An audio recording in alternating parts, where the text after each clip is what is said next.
first one that I'm going to cover today, ladies and gentlemen, just to go ahead and get on into it, is my boy, Sir Charles Barkley.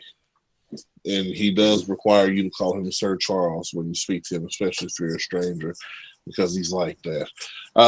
Charles Barkley, NBA Hall of Famer, current TV television analysis on TNT, but just talked about recently getting ready to retire from that. He said he ain't gonna work for nobody else unless he do his own thing. So he'll be out the door. And major respect to him on that here. Dude, probably renowned as one of the best rebounders of all time, because the dudes I'm covering today are, if they're not number one, they're probably 1B. The dudes I'm talking about today, Charles Barkley, relentless player, the round of mound is what they call it, the round mound of rebound. Right. I'm trying to tell you, dude, he's the only dude I've ever seen in life who was 6'4" and played power forward. And I mean, he's guarded taller than him, but he's out here out rebounding people. His pure athleticism that Charles Barkley was born with, gifted with, like I said, dude, not even a guy who was always even in shape, dude. He looked kind of funny, shaped like a bean. That's why they call him the round mound. But he's out here running full court faster than people, dunking on everything, snatching rebounds. Like, I mean, he's doing everything you would want a player. Like, he's got the game that most big men wish they had. Yeah, and it's really wild because, as you said earlier, he's a big boy and a big man to most people, but not in the NBA standards by any stretch of the means. The same height. He's 1 inch shorter than Steve Nash. Like he's a point guard height. Like that's crazy. Like I'm 6'5". I'm 1 inch taller than Charles Barkley. In the NBA, I'm guarded best. Like as far as size goes, like dude, it's incredible. That's incredible what he was able to accomplish, especially with that level of talent around him and stuff like that. People in the NBA. Like I said, but he was stupid strong and he was aggressive. So, like I said, it's kind of like, if you drop, if you're gonna mix sports up, if you drop a man into the WNBA, it'd be like him going down there and just running the full court. I mean, he was crazy out there. Like I said, known to be one of the best rebounders of all time and one of the best scorers. Usually considered in most people's list top 5 power forward of all time. Like I said, if not number one. In my circle, I reserve that for Tim Duncan. That's a whole nother story.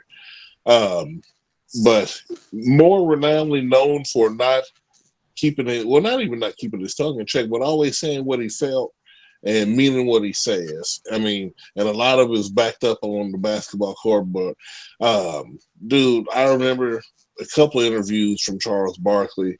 And some of his favorite quotes, he was like, I'm not a role model. He's like, I'm not paid to be a role model. I'm paid to wreak havoc on the basketball court. He said, parents are supposed to be role models. He said, just because I dunk, that don't mean I should raise your kids. Right. You know what I mean? Like, he was like, he's just out here like that. He's telling people what he mean, though, and, talking about unnecessary fantasism as far as how if you're in certain positions or in entertainment or playing certain sports, like, you're supposed to be what people strive for. Is like you're no longer human. You're entertainment. Like it changes you or something. So I like that he sticks to his guns and he says what he means, especially when it comes to him later on in life, even outside, well, even on the court, like I said, getting into fights with Dennis Rodman, Rick Mahorn, fighting Shaq. Like you said, I mean, we talk about an undersized dude, but he's thrown hands with most of the heavy hitters in NBA history. Yeah, and it's almost even still today. He kind of picks fights with Shaq, and Shaq's constantly got to remind him. And I've made the joke once or twice, if you've seen the previous episodes, about how Chuck is lacking in the ring department. But right. Really, he has such a persona and such a legacy behind him, and such a legend in the sport that he's still sitting next to everybody else that's got a ring. He's still at the same table eating just off the same plates they are. So he might not get the fillet, but he get the chicken. but he's still at the same table. Yeah. But like I said, he's an NBA MVP, 11-time All Star, 11-time All NBA. Not to mention that he was on the Redeem team that helped bring gold back to America. So I mean, it's what it is when it comes to him on the basketball court. Like I said, amongst all his peers, he's on the NBA's top 50 and top Right. 75 list, obviously. But dude, like I said, beyond the court, like I said, seeing them in different movies and stuff like that. Like I said, we seen Charles Barkley everywhere. He got game. Bernie Mac, Arliss. If you're a 80s to 90s child, you might remember Arliss back in the day. Sports show had everybody on there, Kobe and different people at certain points. Time, your boy, Roy Jones, a whole lot of people, and not to mention Space Jam. He was the pioneer of the Taco Bell revolution. And most people forget about it. Like, it's crazy though how much Charles Barkley influences certain situations and circles because certain things he do it makes you want to mess with what he talking about just because of how he Right. says it. Yeah.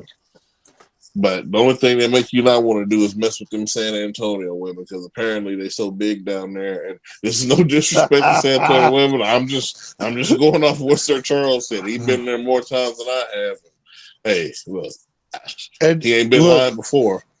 I know a couple of them from the area, and when he said that, I exploded laughing because they are very, both of them are very sturdy individuals. You know, Styles. you're you ain't huffing and puffing and blowing that one over. Is all I'm saying. Nice. So yeah, so like I said, I took Charles's word for it. Like I said, I haven't known him to lie about stuff like that anyway. So you got to take him at the truth because why would he lie?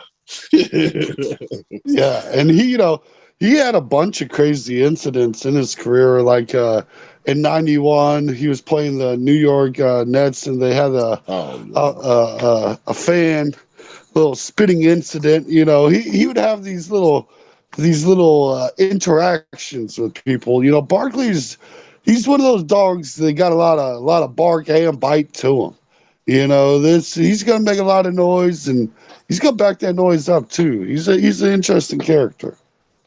Yeah, to say the least. Like I said, if he's gonna take it to somebody on the court, I don't know how fans just think that they'll be able to, do anything with any of these professional players, especially back in that day. You know what I'm saying? Especially he's from the South.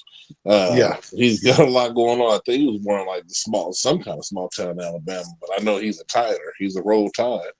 Uh, but that kind of stuff don't go unchecked. So um, he's been in more instances, not instances, but more incidents to name a few. But just to even talk about how he's well, I'm going to say, I guess, becoming an old man and having to be on TV, grown in certain situations and know how to talk to people better and stuff now. Because, like I said, I mean, we still see him every now and then. Like you said, he still gets into it with Shaq, and especially when it comes to talking about championships, it seems like Shaq just can't stand him when he talks about it. He talking about going back to base. He's like, you don't know nothing about it, but Charles. He's like, you ain't never done it. How can you talk about it? Like, but you can see when he says some stuff. Some stuff he say has merit, but in hypothetical situations, dude, Charles Barkley thinks he's better than Michael Jordan. So there's that. Like I said, the man lives in his own reality, but he also speaks the truth unless he's just belligerent that day.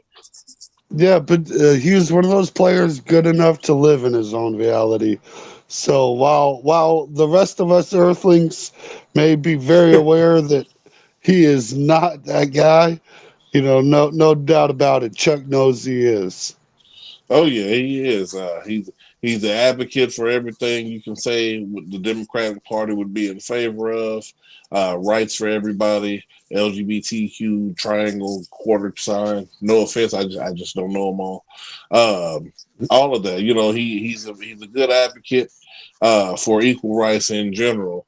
And not only that, like I said, he's kind of personified as somebody you would really uh, not only take what he says to heart, but you would take advice from this kind of dude. 'Cause like I said, he's been in all kind of stuff, like you said, trouble and stuff, especially gambling. He was almost a worse gambler than Michael Jordan. Uh, but you know what I'm Yeah, saying. But the same crowds run together, so there's that. It's not surprising. But like I said, you see people who live in the limelight and they go through certain stuff and they get caught up in certain situations. You can take to heart what they say because they're still people at the end of the day. Everybody go to the slammer, no matter who you right. are.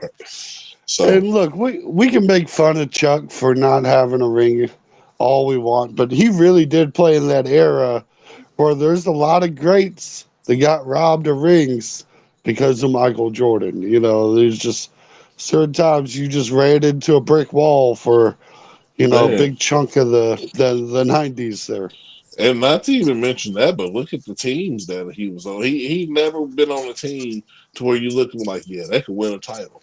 You know what I'm saying? It's like I said, it's just an unfair Yeah. shake for some people. That's why it's a Hall of Fame. The overall body of work um, Well, proves itself. some people will say that Houston Texans, when you had Hakeem Olajuwon and Clyde Drexel, The those. Rockets. He's in the Yeah. Texans. Oh yeah, my bad, my bad. Yeah, I got football in my brain, folks. I Right. apologize. No, I got you. Yeah, But I mean, that was the only back to back you was going to get because Michael Jordan wasn't there with the super team to make them fully the Avengers.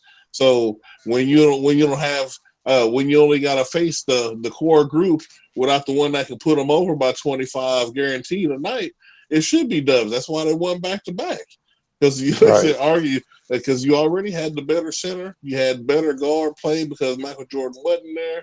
Kenny the Jet Smith. That's what I said. That's why Shaq talked to him about it. He said, "You don't know nothing about going back to back." That's what telling Chuck. I do and Kenny do because we've lived Mm, mm, it. I mm. not only lived it, I went 3 times. So what are we going to talk about? I won 3 straight. So anyway, Yeah, it's hard to do. it's hard to do, Hard to do. but we'll see sometime this year on a different front. As everybody knows the backgrounds of both of our backgrounds. We know a few things about winning. One or two, at least lately. Yeah, at least maybe even three. Yeah, Maybe yeah, even 3 things about women. We get a fact book together. yeah. But anyway, so that was Charles Barkley, unhinged hero, pioneer, uh, for keeping us out of San Antonio, for looking for a wife, pioneer, brought Taco Bell back from obscurity with the $5 box situation. He just pioneer all over. He shows that it don't matter what size you are in the NBA, as long as you play a certain way, you can do whatever you got to do. So there's that. To Charles. To Chuck.